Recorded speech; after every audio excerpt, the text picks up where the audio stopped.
All right, welcome everybody. Thirsty Thursday number 34. I think this is the first time in a long time that we've had the entire cast on right at the beginning and ready to go. So hopefully that's a good sign for tonight. I know I'm excited for tonight's conversation, and I'm always excited to get a chance to hang out and chat with Trevor, Mike, and Bobby. So first off, cheers, gentlemen. It's always good to see you. Cheers, boys.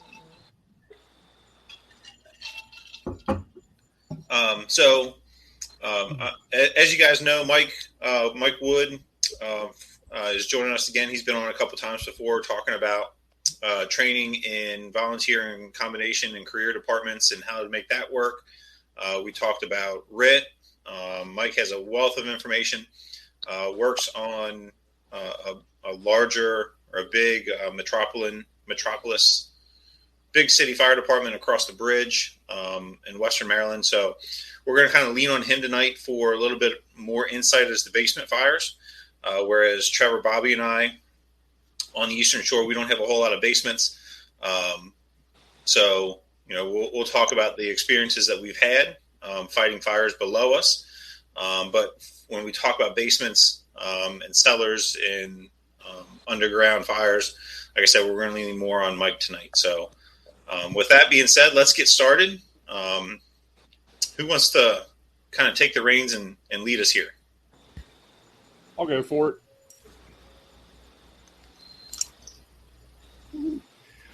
All right, guys. Thanks for everybody coming on. Like Ben was saying, some of us Eastern Shore folks are sometimes less than useless on a basement fire just because our water table is so high in that general region that basements are a little bit of an anomaly. That's not to say that I think a lot of the stuff that Mike's going to talk about tonight will translate very well. And this is where I hope some people, even if you're in those regions of the country that might not have a lot of basements, Ocean City, for example, we had a few sub-levels. We spent a lot of time in some of those dungeon sub-levels of some of the old downtown hotels underneath the boardwalk, but also shipboard firefighting when we go to the commercial fishing harbor on the trawlers and clammers, and you got one way in, one way out, no real point of ventilation. It's kind of like, in my mind, it's a floating basement. So some of the tactics might be the same that we can translate this. But again, I always look at experience as being just as much of an asset as it is a limitation. So that's what I'm really looking forward to hearing what Mike has to say. I know, Bobby, you've had a few experiences up in Delaware with like I think walkout basements, and Ben, certainly in Salisbury, you have more prevalence of sublevels, cellars, and basements. But also looking forward to hearing just some terminology to get us on the same page. So with that, Bobby, let me kick it over to you, and then we'll get to our guest of honor, Mr. Mike Wood. Cool. Welcome everybody, and thanks, Mike, for showing up with us. We live so close to the ocean that our water tables are really high, so basements are very, very unfamiliar for us. Matter of fact, we have to fight about whether or not what floor is the first floor because of all the stuff, half our stuff's on piling. So we go through kind of a different problem with that. So I think that we could translate some of this to working over top of the fire floor. So if you're doing search and rescue, you're doing things, and there's fire below you, I think we need to really talk about what ventilation there is in a basement fire versus a first floor fire or things like that. But I'm really looking forward to it, and it's going to be a fun time tonight. I have some things I want to talk about studies in general and focuses or expected results on studies that I think messes these things up a little bit some. And so when I talk about those things, it's not representing my fire department or any fire department. It's representing me, what I think about it from 32 years of studying fire science and kind of being overly optimistic about what the new fire studies meant. So, Ben, you want to do a little intro yourself? Sounds good. Go ahead, Mike. I did the welcome. Yeah. Well, thanks for having me on, guys. It's awesome to be a part of this again, and the show's been really beneficial. I think I've heard a lot of good feedback from it, and I'm very proud to be here. I'll preface, I think, the whole show with a quote that I heard from arguably one of the best pipemen in Baltimore City, and I spoke with him just recently, and he said, anyone that says I want a good basement fire has never had a true basement fire, because it's not something that any company wants, be it engine, truck, or RIT team, especially an incident commander. And I think we can say that that quote spans all the disciplines of firefighting, just because of the company that is put on every crew that there's, again, whether it's your engine company, your truck, or your RIT team. So that's something I think that leads us in the betas of the whole conversation from here. And I took some time to break it down according to those disciplines when we talk about some of the things and some of the problems that exist as it pertains to an engine, a truck, and the RIT team. And I focus heavy on that bit because basement fires incur a very, very large number of Mayday transmissions. So, and we know that to be true from the numerous deaths that occur all over the country due to basement fires. So it doesn't necessarily RIT activation. However, RIT is crucial in prep for a basement fire and anything that it could possibly bring with it. I've kind of taken the time to outline all those things. So, we hit on any of those different points wherever you guys. Yeah, and Mike, one of the things I'd really like for you to hit on sometime during the course of this is, obviously, as we go further in this conversation, we're going to talk about the technical differences between a basement and a cellar, so forth and so on. But from a RIT perspective, which I know you put a lot of time and effort in, not only teaching and training on that, but also doing the research and development to try to make that better. That's an area where we don't have the benefit of being able to breach a wall to an adjacent room. Or if it's an unfinished basement, we might not be able to use a kick and crawl technique to get up to a window, and those types of things. So, with that being said, right off the bat, what are some of the biggest challenges? Unlike fighting fire on the first residential floor or floors above, what are some of the special considerations that maybe that first in crew or that first in company officer really needs to put in the back of their mind when they're dealing with a basement? I think from a standpoint, for a blanket standpoint for any company that's arriving, is going to be your initial size up. That has to be extremely thorough, and great care has to be given to it, especially between the hours of midnight and dawn, just for the simple fact that visibility has been negated. So the size up is crucial, along with trying to get some form or fashion of a 360. Now, that 360 doesn't necessarily have to come from your first arriving officer on Alpha side. If you have companies converging that are assigned to the rear, then you can always stand by for that as you progress. But attempting to get a 360 is to success a situation like that. And I think that that's also been shown if you read a lot of the NIOSH reports for our line of duty deaths that we've had. And when we say basement, one thing, as we were talking in the beginning, we discussed jurisdiction development, construction. We might not all have basements, quote unquote. However, I know down in Ocean City there is crawl spaces, and those crawl spaces vary in height. So you might have some that are 2 feet, and you might have some that are closer to 4. Falling into a crawl space that's 4 feet deep, you might as well have fallen into a basement. And we also have cellars. So, basements, crawl spaces, cellars, all these things can be for us to mitigate. So that 360 is important for all of us, whether you're on an engine or truck, and of course, including a component setting up. So I think that is the cornerstone of the fight, so to speak.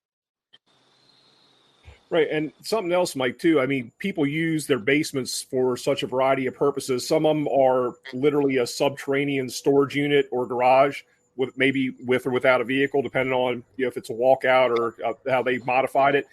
And others are living areas. And I know, especially like in 2008, we saw a lot of people that would start subdividing their private residences to rent out a basement apartment. So sometimes there might not be an interior entrance to that basement. It might all be exterior. So, Bobby, Ben, and Mike, I mean, what are some of the things? And I appreciate you bringing up the crawl spaces too, because that's a very valid point. But what are some of those things where we don't know the occupancy use, so to speak, of that basement level or that cellar level? So, whether it's a means of entry and egress through the interior of the structure, or it might be exterior. If these are private residences, how do we go about trying to figure that out from a 360 or a pre-planning or a size up faction? Because unlike a multifamily dwelling where we might be able to go in and do a walkthrough, a pre-plan, or an inspection, private dwellings, we don't have that ability. So what are you guys' thoughts on that?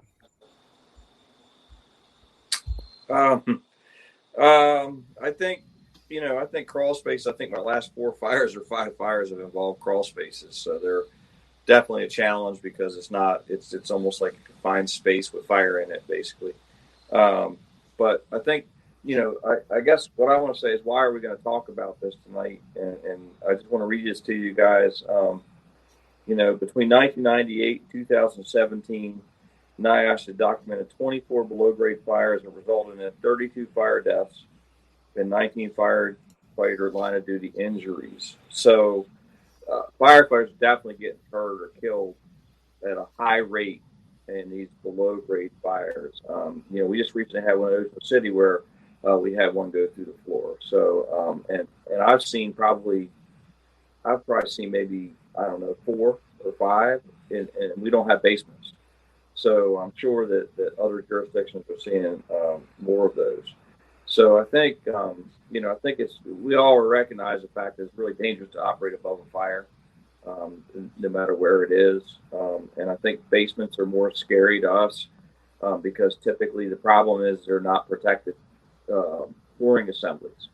So essentially what happens is the majority of our basements or crawl spaces don't have any drywall. They don't have anything. They don't have any spray coating. They don't have anything to protect them. So essentially, if you have a fire that occurs below grade, many times the flooring assembly becomes part of the fuel if it's made out of wood.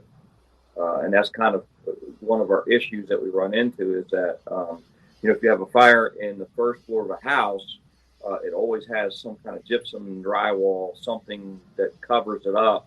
And essentially that really protects that subfloor for the second floor, let's just say, from something happening. And many crawl spaces or basements don't have that protection. There are parts of the country that are actually requiring that any crawl space or basement has sheetrock applied to it or some type of material applied to it to not allow that to happen. But the reality is, we all know with grandfathering in that the benefit of that is going to be long after we all retire and kind of move on our way. So, I think that it's just it's that unknown fire below. The only nugget that I can give that I think is really important is reading the front door. And I think when you talk about reading the front door, if the fire is on the floor that if you're opening up the front door, you force the front door and you give it that first purge where everything comes out.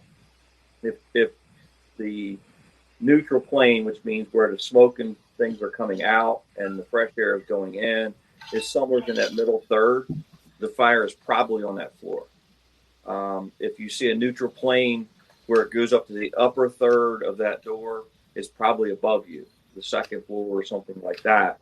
And if the neutral plane is on the bottom third, you should be really, really suspect that's below you, because you're almost all on a ventilation exit kind of thing. So just has to do with fire dynamics and how fires work and things like that. So that's one thing. If you open that door up and you're getting ready and you're kind of getting your stuff together and you get ready to go into this place, and it never goes above the third of the door, there's one of two things are happening.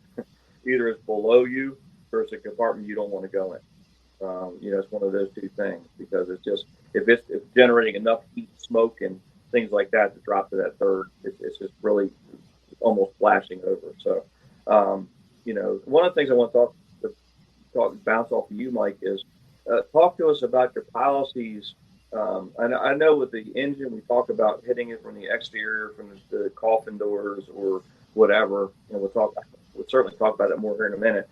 But what are the truck company considerations just for search and rescue, your primary, and that kind of stuff? Can you talk a little bit about that? About what are your truck company considerations for when you think it's a basement fire? Well, again, that begins with the size up, and piggybacking on what you said, that's one tell. Another location access that would be that big, of course, walk out in the rear or Bilco door or cell doors would have. And of course, looking at style, one major thing to keep in mind is older construction, the balloon style construction, is that opening the front door isn't really going to tell you anything. When you pull up and you actually size up that dwelling right away, you're likely to see smoke pumping out of those eaves, and you could even see fire coming out of that attic vent on the gable side. Right away, you're going to think, well, wow, we have an attic fire, it's through the roof, or we have an upper floor fire. And, you had balloon construction. So the whole time it was actually in the basement and you didn't know it. So these companies go charging in and they go up the steps, and we immediately, the dominoes immediately start falling for problems to occur at that point. So, understanding, of course, what you're looking at with the size up and finding all those little tells as you make your way around the dwelling, and then also understanding the construction of what you're walking in is or what you're about to walk into is very important in understanding basement fires, I think, because we do know that a lot of those balloon construction style homes have caused us line of duty deaths in the past, and they were basement fires. So some of those line of duty deaths actually occurred in the attic, but the fire itself started in the basement. So how you classify that, can up for argument, but still, nonetheless, understanding that size up's important, and that pertains to the engine and the truck. And yeah, just as you said, an engine's first plan of attack with a basement fire is going to be a plan A, and in the perfect world would be being able to have exterior access. If you can get through the exterior, get to that fire through the exterior, whether it's a walkout or whether it's a Bilco door, that would be ideal. But we all know that doesn't happen. And this is a very, very time-sensitive thing because of what we're dealing with, the first floor Big Jeopardy. Know that you have exterior staircase leading to that basement. The fire is nothing but lateral movement. So we are getting a burn through for much that fire could travel in the normal foot. So, these are all things that we want to try to find out in that size up. So we know that would be plan A. Now, how does that relate to truck company operations? Well, for a truck, the one thing you want to do is be able to gain access immediately. If you do have some type of exterior access through Bilco doors or through a walkout, you want to gain access right away. What's problematic about that is that usually those doors, even more so than your front door, are reinforced heavily. So that's something to keep in mind. If you're going after Bilco doors, a truck might have pulled up and walked up with a set of irons. Not easily defeated sometimes with Bilco doors. So having the proper tools is very important for a truck company to try to gain access to either a rear walkout, knowing that you might be dealing with a metal door or another material that's stronger than just your regular wood, and then of course multiple locks, slide bolts, deadbolts. They're more heavily reinforced. So bringing your tool cache to the show is very important. You don't want to have to return to the rig to try to pull something else off. And again, going back to how time sensitive basement fires are, that's very important for a truck company.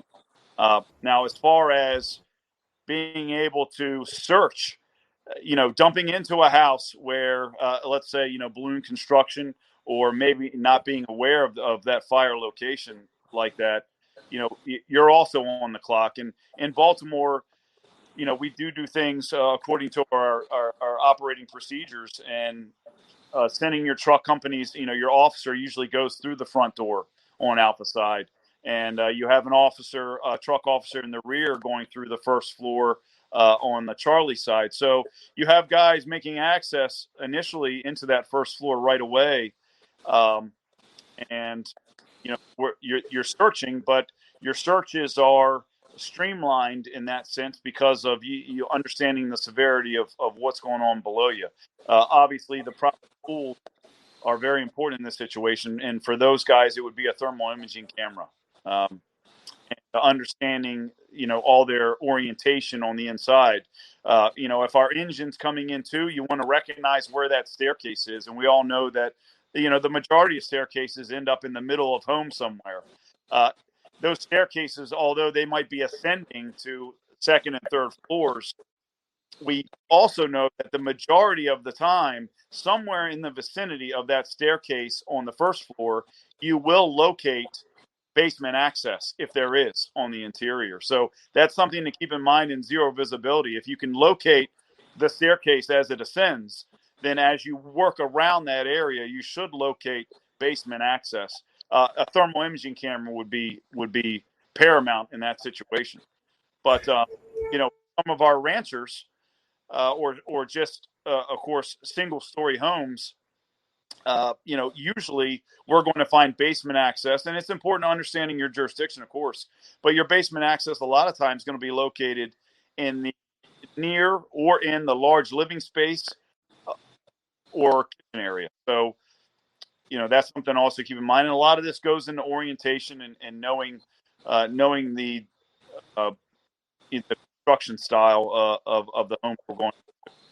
Hey, Mike, real quick, and I'm thinking back to this where when my grandmother was still living, she lived in a row home up there on the west side of Baltimore.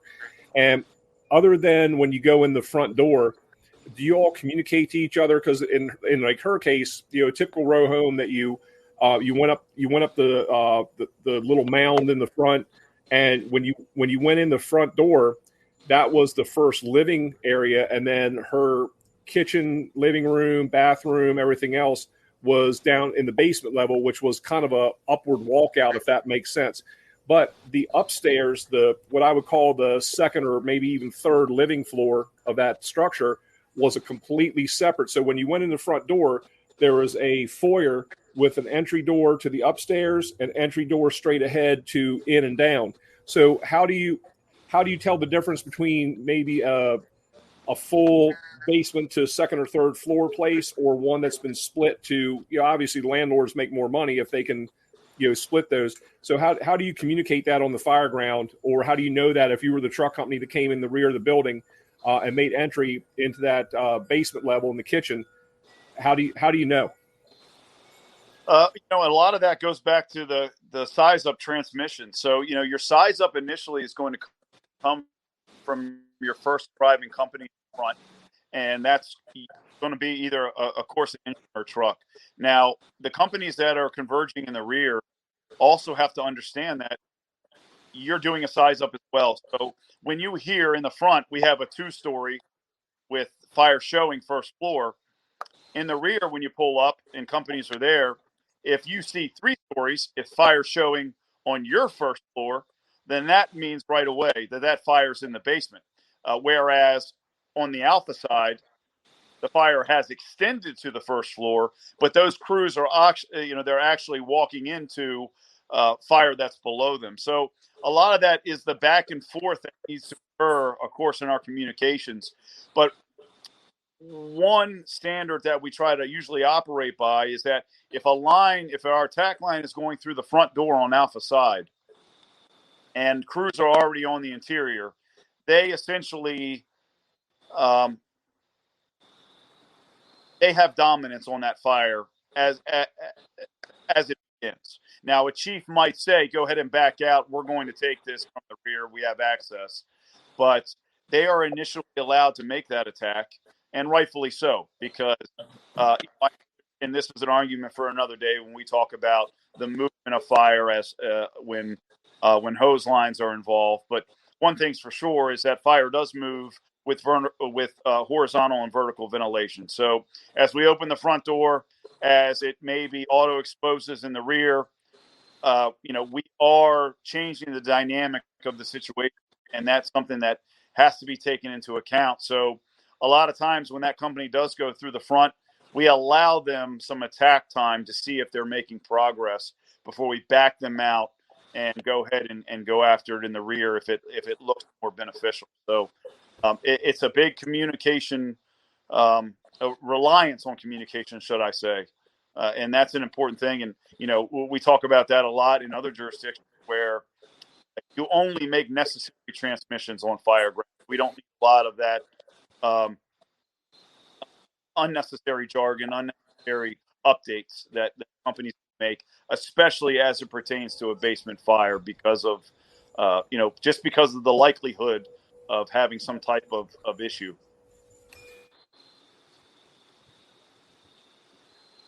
Thanks, Mike. That clears up a lot of stuff because, like you said, between the 360, the brief initial report, and that essential communication, unlike some departments, we've all been through it with specific individuals. But if you could turn radio transmissions into water flow, you never have a fire that got beyond the basic stage. Sometimes we try to talk the fire out. But Bobby, I know from a training perspective, you're a very numbers-based guy, database guy, and empirical data. And a lot of times, you'll do the sweat equity and you'll read through these things and ask the important questions. I want to get your thoughts on that. But before I do, one thing that's been bothering me, I got to ask you, I don't know what you got going on behind you, but I don't know if it's like Cinnamon's getting ready to come up on the main stage or what. I can't really tell what's going on there, but you got some flashing lights. I'm just waiting. Very nice wow music. Very nice Halloween lights out here, Trevor. That's all I got going on, man. Brother, it's your story. You live in a nice neighborhood. You felt the way you want to. I'm getting older, man. The days of $1 bills are gone. Hey, but real quick, Jack Fisher said if you really want to mess with them, go to the bank and get $2 bills. They don't know whether to be grateful because you gave more than $1 or they're confused because it wasn't 20. So I want to know how to use Venmo. That's my question for our viewers. You're asking the wrong dude, brother. You know that. But Bobby, go ahead. Okay. So I'm glad you asked, Trevor. So I've spent my entire career kind of studying fire science. So that's 34 years, whatever the hell it's been. 34 years, I guess. And I'm really interested in it. I'm very, very interested in it. And I was very excited when a lot of money got infused into fire research, more specifically in the ventilation impact studies that happened a few years back. Typically, the federal government didn't give a whole lot of money out for that kind of research and things like that. So that started happening, really, really quick. And I was very excited by that. And so what happened was I kind of just trusted that I'd get kind of good information from these ventilation impact studies. And, Trevor, you probably remember this conversation. We were teaching out in Wichita, Kansas, and some very well-respectable people in the fire service teach all over the country. I'm not going to say their names because I'm getting ready to get in trouble here. But they talked about it, said, hey, man, question that science a little bit. Take a look at it a little bit closer. And I did, and I was kind of shocked by some of the things that were happening because, as a very scientific guy, there's a lot of things that has to happen when you do an experiment. And I'm going to kind of break this down to what the basement fires are. But one of the things you want to do is you want to create repeatability. So you want to see that when you do something, when something happens in a fire, if you light a sofa and this and that in a basement, and you open up this window, you want to see a repeatability in that test. You want to see that you get the same, you get the same BTUs, you get the same megawatts, or get the same whatever method you're testing. It has to be repeatable. So, in reference to the basement fires, that's where this all came up. Was I think Ben had talked about that they had a new study out for basement fires, and we wanted to talk about it. And I kind of went through it, and once again, I am kind of disappointed in the way they approach the science of a basement fire. And they're welcome to come on our show and talk about these things. So they can come here anytime they want. I'm sure they can call Ben or Trevor and we'll have you guys on. But they do a lot of things that don't make any sense to me. So when they were testing for the basement fire, the emphasis was on exterior fire attack, which they call transitional fire attack, which is application of hose stream from the exterior of a building to soften the target or make it easier for the advance or those types of things, which I'm a fan of that. I'm not against that particular concept. However, it feels like they're really harping on that's the way to do it. And some of the problems with that is like if it's so unstable to be on the first floor on a basement fire, then you have to ask yourself in a fire department, what happens to search and rescue? If it's not safe for an engine company to be above this fire, then why would we send a truck company in there? So there's a lot of dominoes that goes on to when we talk about transitional fire attack that bother me, because to me, the most important thing is to get the 8-year-old in flannel pajamas out before that floor collapses, before something catastrophic happens. And for that, we just have to take a risk. That's just what we signed up for. That's what we do, and things like that. So when we kind of get really ultra focused or tunnel visioned on an engine company operation, let's just say, then we start thinking about, well, it's not really safe to go because we don't know if it's below them. The heat's going to rise above. They have horrible parallel truss cord construction they're putting in these places that collapses without warning. There's all kinds of red flags that go up for us not to do that. But the question is, if we don't do that, then what happens to that first due truck that's looking for the victims inside there and things like that? So that being said, I'm going to just take experiment 4 of the basement fire study, and I'm just going to tear it up. I'm just going to talk about it. It's really hard to see, but I'll tell you what it says. And I'm going to read you what they tested. So they lit a fire in a basement. Okay. And so what they did was to suppress the fire, 5 different nozzle and stream combinations were used through a hole punched through the floor just inside the front door. Okay. And it goes on past that. So what I want to tell you about that is 5 different things were tried on a fire, the same fire. So how you can quantify data from thermocouples and things like that is beyond me, because it's not repeatable. Because to be repeatable would mean that we would do this different combination, 1, 2, 3, 4, 5. There's 6 different combinations. So to do 6 different combinations to be repeatable, we'd have to switch the order of how they go. Because as we introduce water into a fire compartment, as we all know, we change temperatures, we change humidity content, we change fire dynamics. So in this particular test in number 4, they tested a straight stream first for 21 seconds. Then they tested a 150 gallon per minute piercing nozzle for 38 seconds, or almost double that. Then they tested a 125 gallon per minute piercing nozzle for 89 seconds. Then they tested a cellar nozzle at 94 seconds, and the list goes on. So listen, what are we gaining out of that with thermocouples? Well, I don't know. Because when you're applying water like that, what we needed was a test on what would the straight stream do, what would the piercing nozzle do? And the other thing that was very absent in this test was interior fire attack. The only thing they tested was a nozzle at the top of the stairs to see what effect it had on the fire compartment below, but there's no interior fire attack. And I think one thing we learned from the nozzle and hose impact study strength and things was that the best way to get the most coverage is to get the nozzle in a place where you can hit everything. So I think that we have to lean on the big urban departments like Baltimore City, DC, New York City, things like that, Detroit. There's places that are running a lot of basement fires and talk about what actually works best for them. But also, I don't like the idea of that many people getting killed in these fires. So we certainly, I do believe we should be looking for other access to get these fires out. But I want to know what you guys think about it, because that's, from a scientific standpoint, that's very, very concerning to me to have one fire tested by 5 different methods on the same fire, which means that each different method would have a completely different fire dynamics.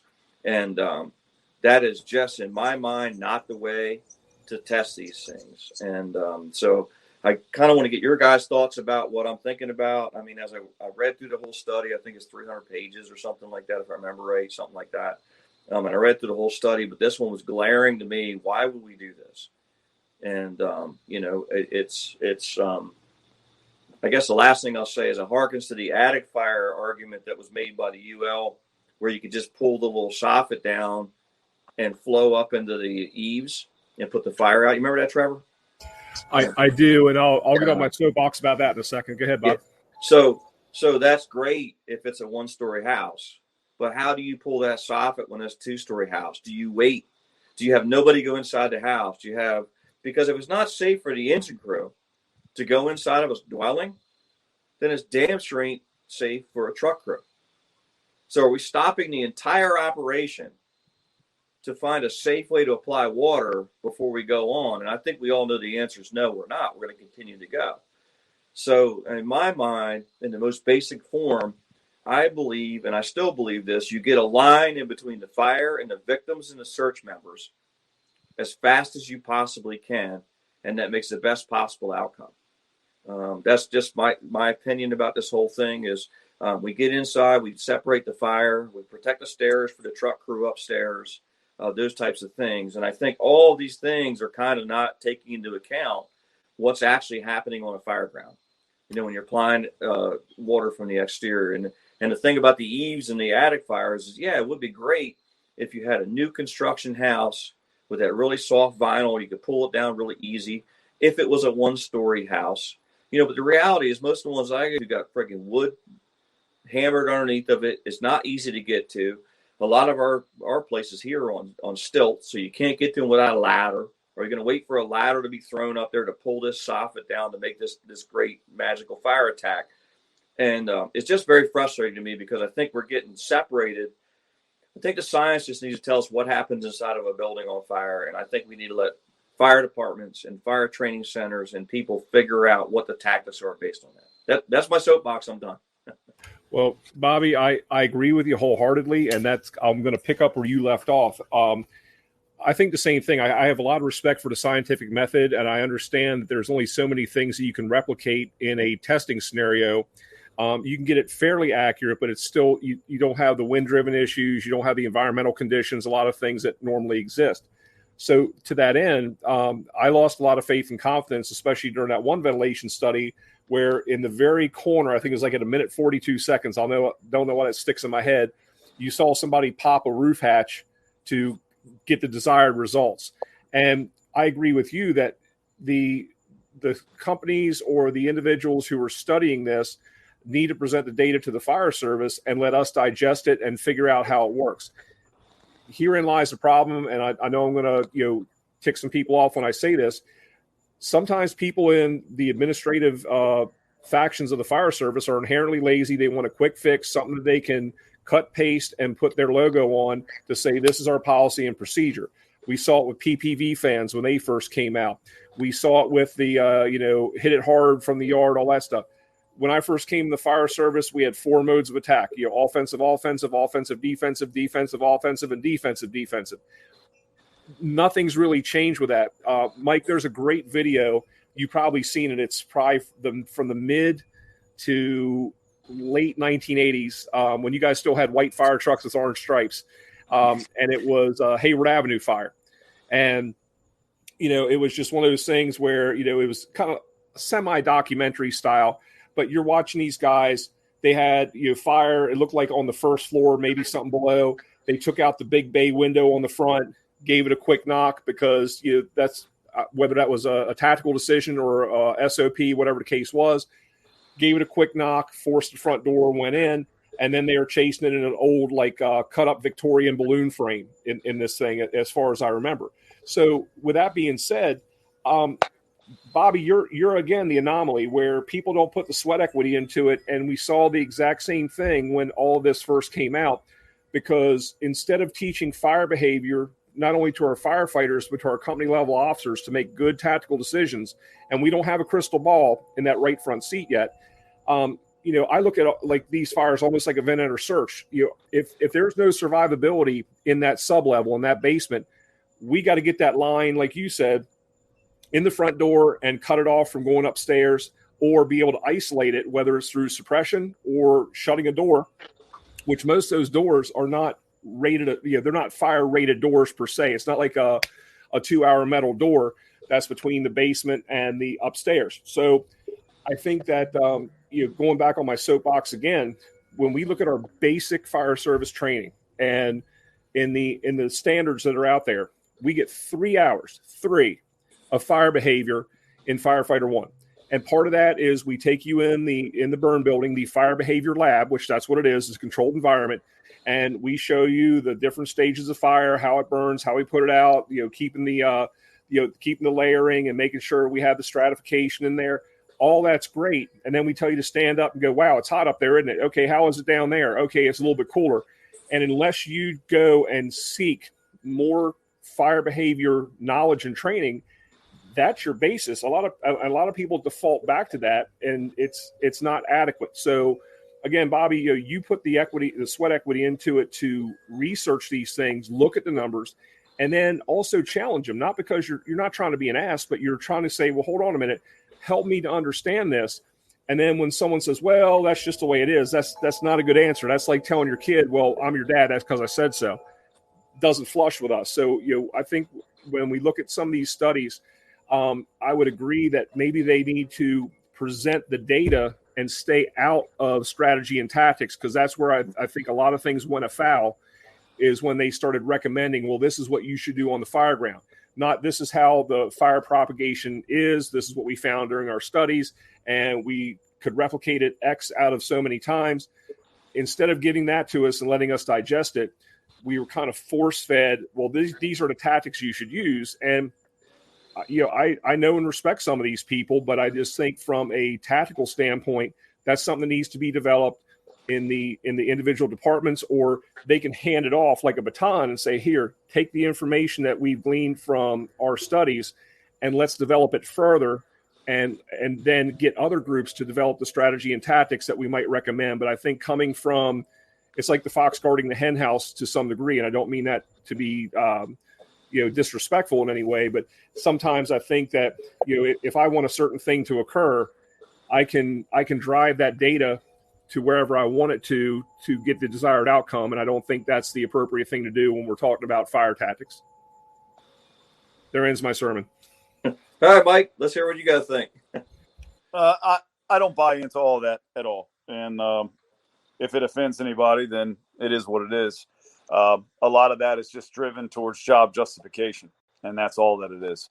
So you're not going to be able to duplicate things that happen in basement fires, because you are not going to be able to light fires in every type of construction into the basement, and you're not going to be able to replicate what's going on inside the dwelling. So what I mean by that is that what's going to happen in a ranch with a basement fire is going to be subject to so many different types of nuances that you're just not going to keep up with it. So are we dealing with a compartmentalized basement? Is it gas fed? um, is the doorway to the basement left open on the interior? Where their windows open, yada, yada, yada. And on down the line we go. And when you talk about multi-story dwellings, all that plays such a big part. If it starts in the basement, did it auto expose in the rear? And all of a sudden it's blowing out of the third floor alpha side window because numerous compartments were left open on the interior of the home and numerous windows were left open. So trying to duplicate something such as a basement fire is going to be very difficult. So I have a very hard time leaning on that. And much to what you just said, Trevor, I think is what needs to take the forefront is that departments have to make their tactics based on their jurisdiction, based on the occupancies that they're going into, the construction of them. And that's where all this evolves from. There is nothing that you can throw down to blanket this type of fire and make it okay. It's just something that gets developed, I think, with each department. And I'll give you a prime example is MIFRE teaches that if you're going downstairs into a basement, that you essentially go down like you're going down a ladder. I would challenge anyone, and again, I'm going to lean on one of the best pipemen that I know in the city of Baltimore, a gentleman that puts out fires on a daily basis when he's working, sometimes up to 3 a day. And many of those end up being basement fires. And I'll tell you that you don't go down basement steps like a ladder. That doesn't happen. You're setting yourself up for a surefire way to, and no pun intended, a surefire way to meet your maker. The tactics and strategies in dealing with these vary from the engine officer all the way to the pipe man.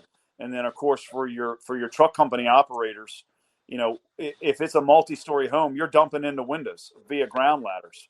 And, you're going to the second and third floors and maybe even the aerials if you got to hit these bigger brownstone buildings that you see in some of these metropolitan areas. So, you're dumping into windows, and your tactics for searching correlate to what you could possibly be dealing with if it is a basement fire. We know the chimney effect. We know that that's happened in interior staircases. We know that the very first priority of us dumping into an upper floor is to locate, the door to that compartment so that we can isolate ourselves and then progress as needed. So, the tactics that evolve through it evolve and are developed due to your jurisdiction and those occupancy needs. So, there's a lot of little nuances that go with each discipline, and you can even break that down to each seat. On the rigs, your pipe man has his own tactics in dealing with that basement fire. And if he's attacking it from the interior, then he knows that there are certain beneficial ways to go down those steps that a book might not tell you. He knows to have a little bit of line out ahead of him as he descends those steps. He wants to have 2 feet of his line out in front of him. He doesn't want it on a wide fog. That is not going to be beneficial for him. He wants a lot of that line staged past that basement door. You don't want that line just coming in the front door and going right to the basement door. You need to gather that line, and you need to move that line either down the hall beside you or stage it in the front room near you, because the last thing you want to do is start down those basement steps and get hung up midway down. Because you're essentially in a real basement fire, you're making almost a dive to get down into the basement and get started, because you have to surpass that thermal plane. So this is why true basement fires incur a lot of injuries, because a lot of pipemen get burned in a true basement fire. You have to cross that thermal plane, and you have to do so in a manner that makes sense. That's not necessarily is what a book says. So there's a lot of little tactics to go with that. And then when we do incur these problems because of compartmentalized basements, you get guys that set up on top of the steps right at the basement door, and they're shooting water down into it, but the basement's compartmentalized, and they don't know that from where their standpoint is. So you're essentially doing nothing, and the fire's still raging underneath you, whether it's towards the alpha side or towards the Charlie side. It could be a death sentence for you.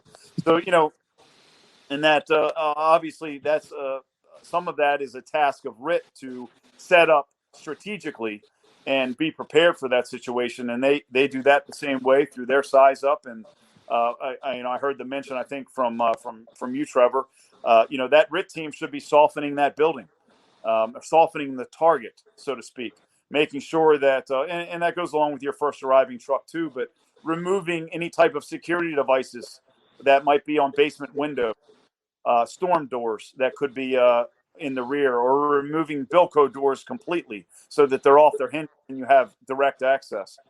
All these things need to be occurring, and they need to be occurring throughout each discipline: the truck, the engine, and the RIT crew. So, there's a lot. It's a chess match. It's not a checkers fire. Not that you can say any fire is, but a room and content, so to speak, would be a checkers fire.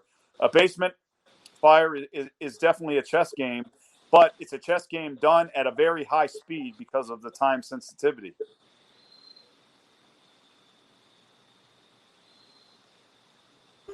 All right, who wants to follow that up? That was great stuff, Mike. Thanks for leaving us something to talk about now, Mike. Appreciate that. Yeah. Good job. I think, we definitely need to think about, who's working above the fire and who's working at the fire floor. But I always try to think about it in a different way. Who are the victims above the fire? Because that's really why we're there. Truthfully, why we're there is because the kids that couldn't get out, the adults that couldn't get out, those types of things. And so when we're looking at all these things, I find a over-reliance on, I don't want to say this because I don't ever want a firefighter injured or killed, but we get an over-reliance on safety for ourselves that doesn't really account for the victims or the public that we're serving. And I think we just need to think about, when you're talking about these really dangerous and complex fires, how do we do better at a dangerous or complex fire? And I can tell you, it's not by pause, it's not by hesitation, it's by training. You train specifically for those most difficult fires, and you practice it, and you train it, and you practice it, and you train it. And then when the things start to happen, then you're going to fall to your level of training. Unlike the movies, nobody's stepping up to kill all the terrorists on the airplane. We're going to fall to our level of training. And so I think that how we train and how we prepare for all these fires in whatever jurisdiction we're in and whatever occupancies we're going to is critical to this, because we're relying on experience to train us. Then what I'll ask everyone that relies on experience to train us is, whose places do you burn down and what kids do you lose to gain that experience? And that's not acceptable. We have to train to get the kid out on your first fire. We have to train to get the fire out on your first fire, and it doesn't mean that we're not going to be great at it. It doesn't mean we're not going to make mistakes. It doesn't mean we don't need officers or senior people there. But I think that all these fires require us to train for these difficult situations, not ignore them, and try to put in safety standards that keep us out of those troubles. Because in my opinion, as soon as you start doing that, then you start writing off the victims and writing off the citizens that we're sworn to serve. So that's kind of my thought process about that. So I followed you up, Mike. Best I could do. Did well. Good job, Bobby. Way to pull it out there, because Mike's kind of a tough act to follow. It was tough. It was. Oh, it is. I mean, that whole checkers and chess thing. I'm like, oh man, that's some deep stuff right there. And it's like, wow. I had to sit back for a minute and absorb all that. It's like, how in the hell do you follow that? Anyway, I'm horrible at chess too, so it didn't help any. I can barely spell chess. Well, Ben, we haven't heard a lot from you tonight, because I know Salisbury. You have the experience of like a lot of folks down there, where you are career in one place and you also volunteer your time in another. And you as a company level officer and a step up, chief officer battalion, you have more probably prevalence of basements and sub levels in Salisbury. So do you do all do any specific training for that, or have any specific SOPs, or is that something that's kind of in development as you have the experiences? It's something that we're in development as we, like you said, as we have those experiences. I know the fire chief, Chief Tall, has mentioned a couple of times that he would like to see our policies and procedures and guidelines go in a direction where we have one specific for residential fires, commercial fires, high rise, multifamily, that kind of stuff. And I'm positive that basement fires would show up on there as something that he would like to see, and it's just something that we haven't, as the SOP committee, we haven't addressed yet. Like I said, I'm sure that's something that will be coming. Him being the fire chief, he gets what he wants, and the fact that it's something that I think is beneficial. Something that we'll probably work on.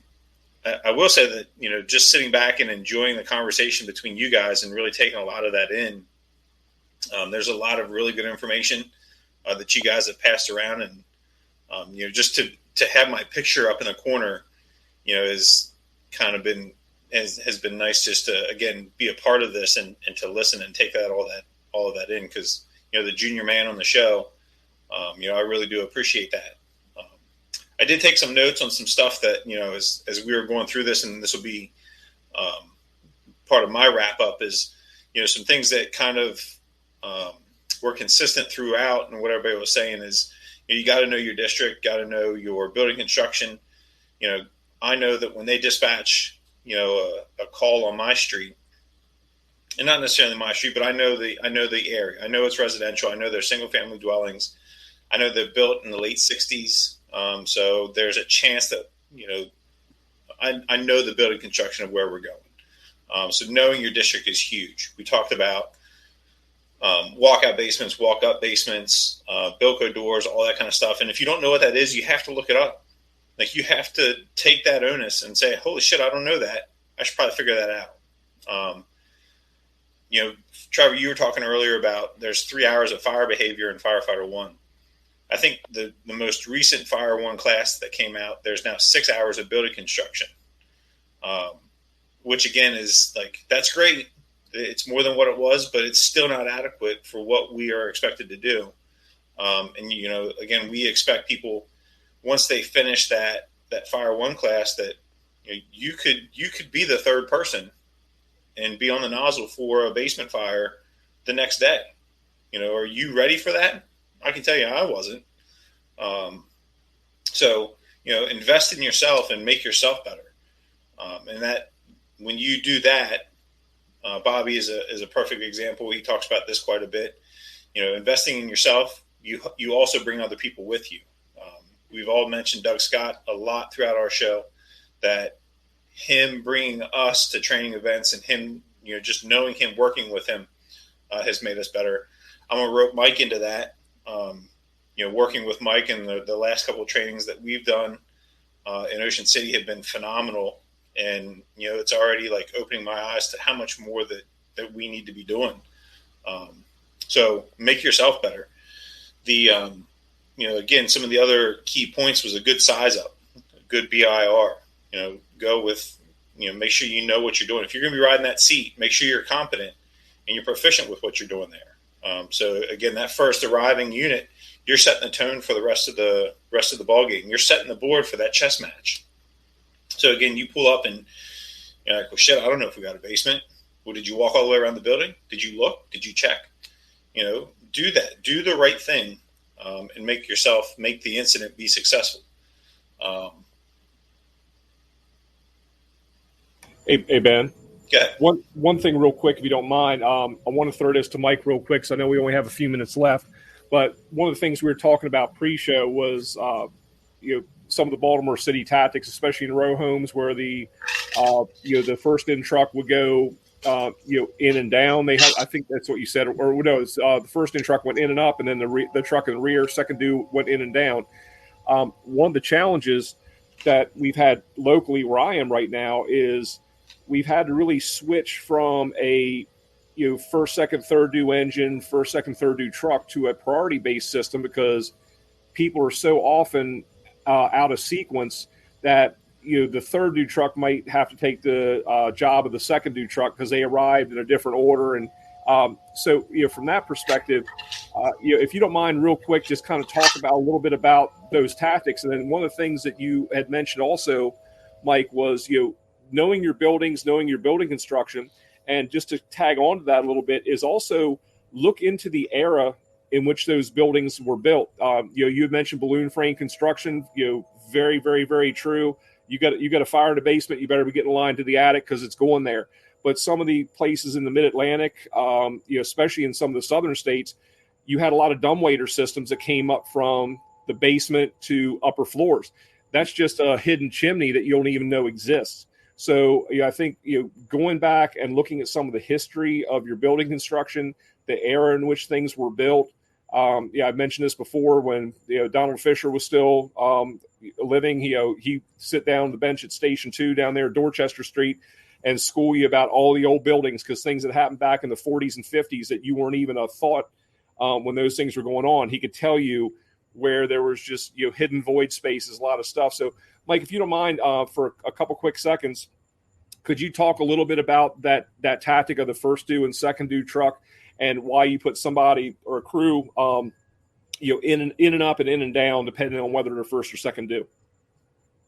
Yeah, so, on your multi-story buildings, whether it's a row home, whether it's a single-family home, it's important to cover all your bases. So your first arriving truck usually has the front, of course, and they are tasked with making sure that those upper floors are searched for victims. So always in Baltimore, our first arriving truck that is in the front, the officer has the responsibility of making sure that front door is open for our engine company. So he takes his forcible entry tools and he, of course, sizes up that door. He takes the tools that he thinks he's going to need. It's not always a set of irons.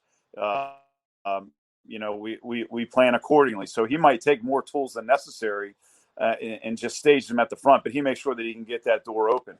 So his responsibility then is to get that engine company cleared, and if he can locate that fire, if it is on the first floor, then he does so.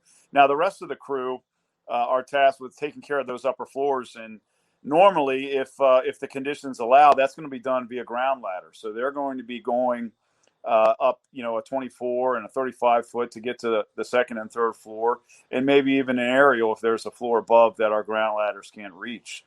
So that's occurring in the front of the building, and we're dumping individuals into those places to commit themselves to a search, and of course their search tactics need to be appropriate for that situation. So in the rear, what's happening is much the same. It's just the responsibilities are a little bit different. So you still have your ground ladders being thrown in the rear. If there is confirmation of people trapped inside, then you might have the probability of those guys actually ascending those ladders and gaining entry into those windows is probable because we're putting a concerted effort together to get into those upper floors, knowing that that's where the majority of our bedrooms are. And of course, this is a time sensitive. I say time sensitive. This is relevant to the time of day, rather. And of course, time sensitive as well because it's a basement fire. But so your officer in the rear is also gaining entry, much like your officer on alpha side. So he gains entry in the rear, whether that's a basement door or whether that's just a rear door. He would gain entry to both of those if they were in his forefront. And then we commit a man to the basement right away. That's obviously to search the basement to make sure that there is no fire. And to make sure that there's no victims, but it's also to make sure that we take care of utilities because that's where normally our gas, our electric, and our water is, and we want those off. And that doesn't mean that you might not find some of that up on the first floor, and you commonly do. And if we can't find all the utilities, then that individual would try to locate them on the next floor above. Most likely that's going to be your electric panel. But all that is being done just to try to bring that beautiful dance together so that it everything falls into place accordingly. And all the tactics go along with it, even down to our RIT team, the way that they're staging for a known basement fire and things like that. So it all it always is a beautiful orchestra when it works that way. Unfortunately, basement fires never work that way. I've been a part of numerous basement fires, and I've been a part of 3 that incurred a mayday. One of them, I called the mayday for my crew because what we do have a lot of times is if the basement fire has not been identified, then you have horizontal ventilation that's taken place or auto exposure that's taken place, and that has changed the dynamic of the game right away. And we know that because of the chimney effect and all that particulate and heat that's building up above the basement is allowing any type of change in that compartment to potentially cause a flash or to ignite. So, in a lot of those cases, or in the one that I called, it was for my crew, and they were in that situation, and horizontal ventilation played a part in that. So did auto exposure.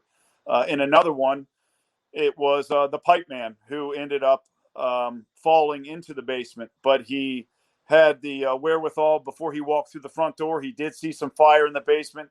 He essentially threw some water down there from the exterior basement window, then made entry, fell through the floor near the staircase. But his tactics to carry the pipe and to descend those basement steps as he fell through were such that it put him in a good position. He could not get out.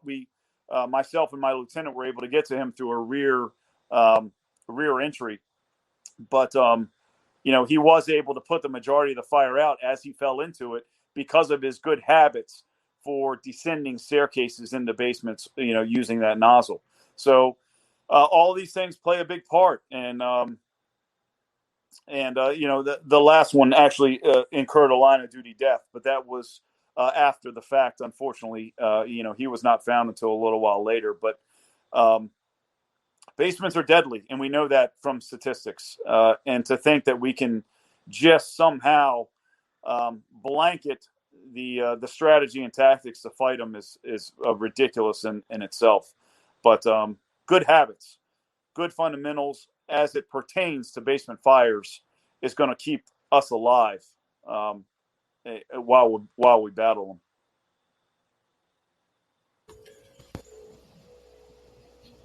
Awesome. Thank you, Mike.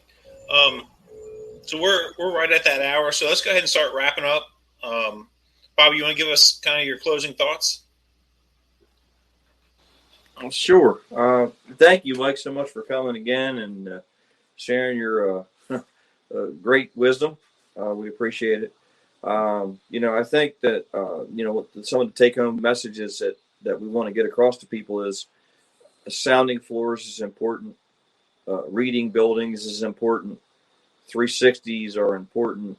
Everything you can do to cheat that fire, to figure out what's going on before you get into it is I think, a really good idea. I personally want to thank Mike. He's been helping us out with doing some training in Ocean City as of late. And it was, I think, maybe it was last summer, Mike. I can't remember exactly when it was. Mike and I got together and we did a through-the-floor firefighter rescue training thing that we did for all of our shifts and the volunteers here in Ocean City. And that went well for us. We don't think people really all remembered what we talked about or showed them. However, we just had a really devastating line of duty death in Frederick, Maryland, that some of you may have heard of. And the guy went through the floor, and it was really kind of specific to the training that Mike and I were talking about. So this month, Ocean City, once again, Mike has created a very, very realistic scenario of a firefighter through the floor with realistic the width of the rafters and no visibility and things like that. And for that, I thank you, Mike, because those things can certainly save a life for us in the future. And that's the things that we all have to do, is kind of see these horrible events happen across the country and look at them and say, hey, can that happen in our jurisdiction? If it can, let's get together and train on it. Let's develop a plan for how we're going to get people out. And I do know someone that died in a basement fire, and it's horrible. And I think that maybe some of the things that Mike's been showing us is probably would have helped out in that situation. So, this has been a great conversation. It's been a lot of fun. I really do believe in fire science, and I do believe in fire research, but I think it has a place and it has a lane. And I think that lane is to give us the information and let the people that are out here doing this job and are responsible for the tactics and strategies to make those decisions on how you interpret that data would be a much better place for us to be. Thanks, Bobby. Trevor? Yeah, absolutely. I couldn't concur with Bobby anymore. That's absolutely correct in my mind as well. Is that there's a role and function of the research and development and the scientific process, and it's really a system-wide process as far as I'm concerned. And I've used this analogy before, where if you look at the picture of the Titanic sinking by the bow, and there's a little dude on the stern going, "Wow, I'm glad the hole's not in our end."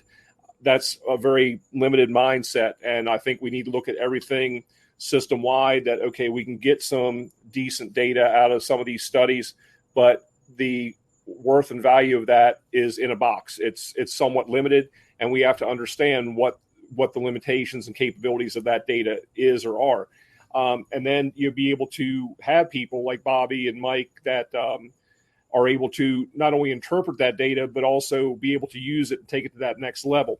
And again, going back a little bit to our fire behavior education, I am glad, and Bobby had mentioned this several podcasts ago or webcasts ago, that there has been an increase in fire behavior education, and Ben, you had brought that up as well in our basic training. But that definitely needs to go, quite a bit further. And I still look at what we do as very, very important, not only for the preservation of property, but like Bobby mentions all the time, it's that survivability profile that that 3, 6, 4, 8-year-old kid in the flannel pajamas at the end of the hallway. What are we doing to make sure things are better for that individual in their time of need? So, I look at some of the things that we go through from a policy and procedure standpoint. And quite honestly, I feel that more often than not, we don't dig the wisdom out of the trenches, that we over legislate things because it sounds good or it looks like a really well-written SOP to keep our asses out of a sling if something does go wrong. But to that end, I'm a firm believer in training, not just to success, but training to failure. And I know that you all feel the same way. And people look at failure as a bad word, but more often than not, things don't go well on the fire ground than they do go well. So how do we recover from that? How do we adjust? Or do we throw our hands up in the air and go, well, the SOP said this should have happened. Well, guess what, sunshine? It didn't freaking happen. Now you're in charge. Make it happen. So, we've got to be able to train to failure. Going back, and I'll paraphrase Bobby, if you look at SEAL Team 6, when they went after bin Laden, that plan did not go as written. Helicopter crashed, but they had the Fido attitude, like forget it, drive on, and they were able to adjust, and it was still a successful mission. So I think that we in the fire service need to not kid ourselves and always train to success. We need to train to failure and the what if. We can't play that game all day long, but what we can do is be able to maybe not multitask, but multi-switch between different things to say, okay, plan A didn't work, I got to go to plan B. Okay, plan B kind of sucks right now, let me go to plan C. Well, parts of plan A were good. Be dynamic enough that you can keep forward momentum regardless of how fast or slow it might be. You're still gaining on the fire ground, and you're not sacrificing not only your own personnel but the people that you're there to serve. So I think if we go into things with that mindset, that it's okay that when things don't go well, because we have the ability to adjust, I think we'd be better off from a overall training perspective. And with that, I want to thank Bobby, Ben, and Mike for your input, your wisdom, your thought process, and just sharing these nuggets with the people who tune in and want to try to get a little bit of extra information. So thanks again for sharing that amongst the brothers and sisters. Appreciate it. Mike, you have any final comments? I just want to thank you guys for having me on. It's always a pleasure, and I love being able to chat about all this stuff. And I couldn't agree with you guys more on the perspective of it. And everything does have its place, and you can't drive home enough being prepared. And a lot of times, we seem to more often now put a lot of that responsibility on the apparatus, new tools, how well we look, how, the rating on our turnout gear, and how far we could, quote unquote, go. And, the real wealth is in kind of tuning that tool that's between your ears. And I think the fire service could go a long way in pushing more along the lines of that style of training versus what we've become accustomed to of just the glitz and glamour of things. So, but that's a viewpoint coming from the field, and not the viewpoint of all, but it definitely has always been mine. But again, great conversation. I really appreciate the invite, and I always look forward to it. It's great talking shop with a well knowledge based group of guys. So I appreciate it. Yeah, he's talking about you guys, Trevor and Bobby. I'm just here to make the technology work. You're just a show pony, Ben. That's right. That's right. Well, with that being said, thank you, Mike, for joining us. We're going to have to chat and figure out if we can, depending on your schedule, if there's something we can get you on here a little bit more frequently, because I know we've kind of talked about it, Bobby, Trevor, and I, about just the wealth of knowledge that you bring.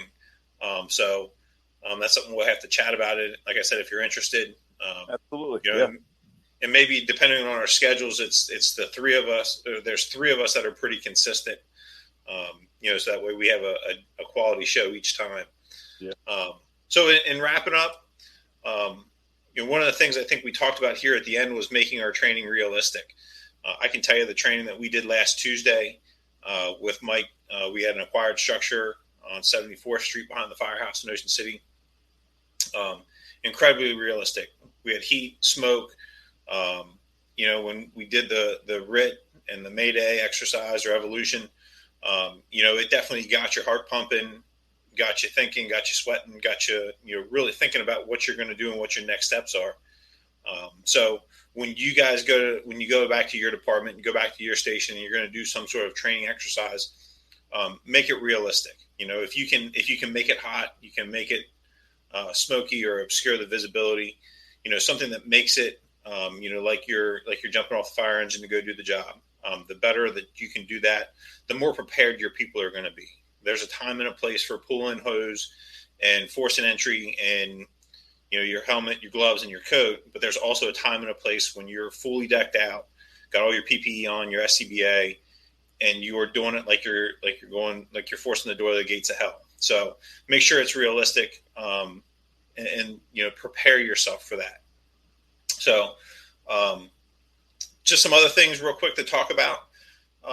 This email I got today, I thought it was kind of convenient how this happened. There's a Understanding and Fighting Basement Fires, free hands-on training December 8th in Fairfax, Virginia, hosted by the Fairfax County Fire Rescue.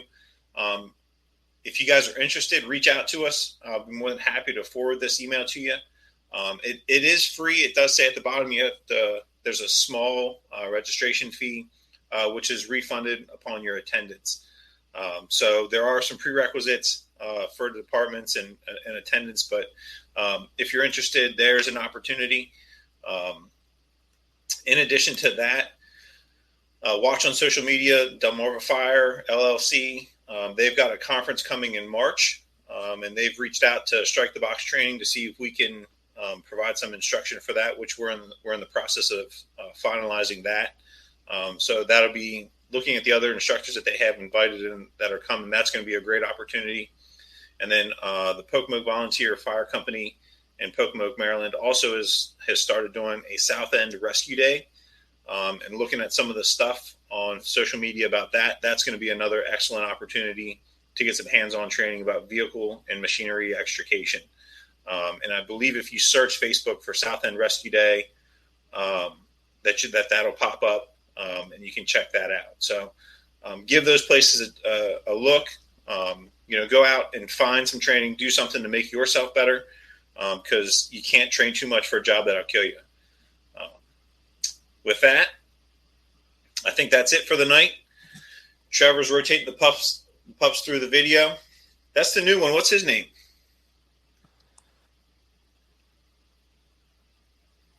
Sorry, I had to unmute. This is Arthur. He's Hank's buddy. So Arthur's a little bit shy right now, I guess. But yeah, this is this is Arthur. He's like part something. I don't know. He's a Sooner. He'll sooner shit in the floor than go outside. That's all I know about him.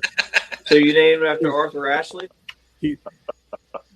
No, but I tell you what. I got to tell you, Bobby, when we were talking earlier, we were talking about the rear door. All I could think of was Buster Cooper when we were out there in San Antonio. You got busted duck. You can do some duck hunting out there. That's the man. Yeah, but Ray kept burning them up from when we were back there sitting in his class. It was a great class, but it was just so funny because of course the subtle ball busting was going on, but great time. All right, gentlemen. Cheers. Cheers. Have a great evening. Stay safe, and we'll see you guys in a couple weeks. Stay safe.